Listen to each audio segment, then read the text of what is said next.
At the far edge of Trinidad, the sea doesn't just separate worlds. It carries memory, migration, appetite, and the old stories that still season the plate. This is Uncharted Tastes Into the Wild, an authentic food, travel, and culture series that immerses viewers in exotic ingredients, forgotten histories, and the people who keep Caribbean flavor alive. And for the right partners, brand integration doesn't stop the story. It moves with it, in the field, at the table, in the glass, on the screen, and inside the experience.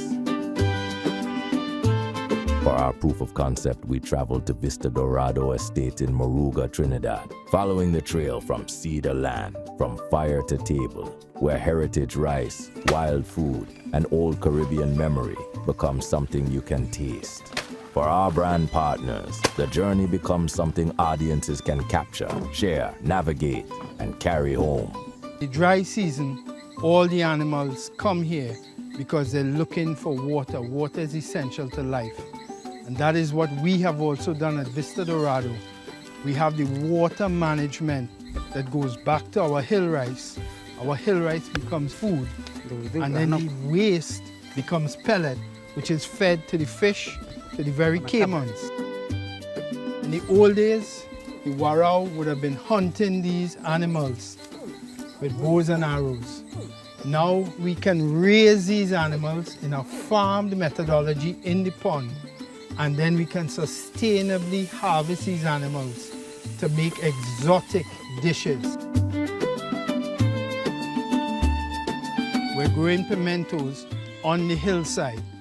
We use a no-till system, and this methodology is the old way that the Warao use. These Moruga pimentos have been crossed with the wiri wiri or coffee pepper, so they have a unique flavor.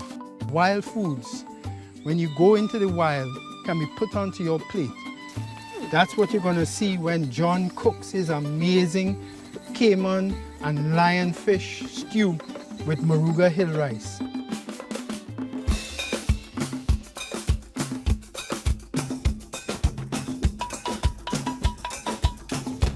Welcome, John. I have been hearing so much about this Moruga hill rice.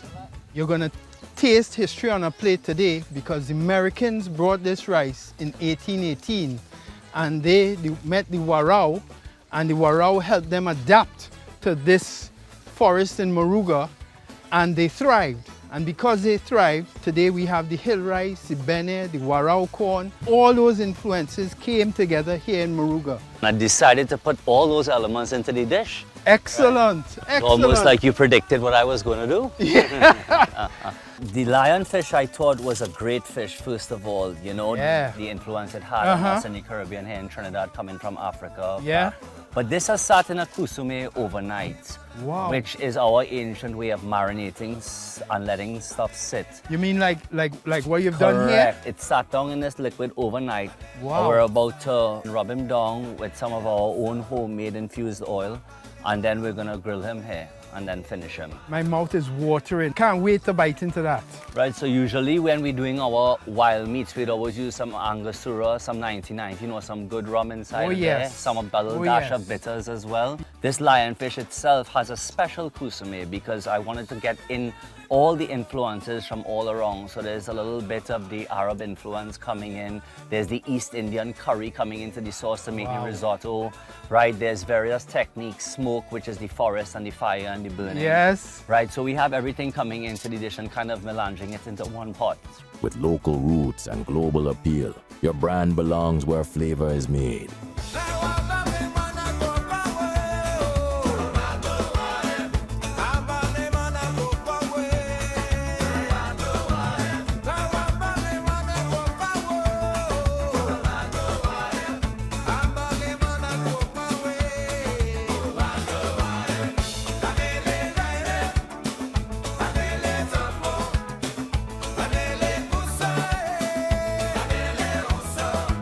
We encourage our clients to interact with nature, to learn more about nature.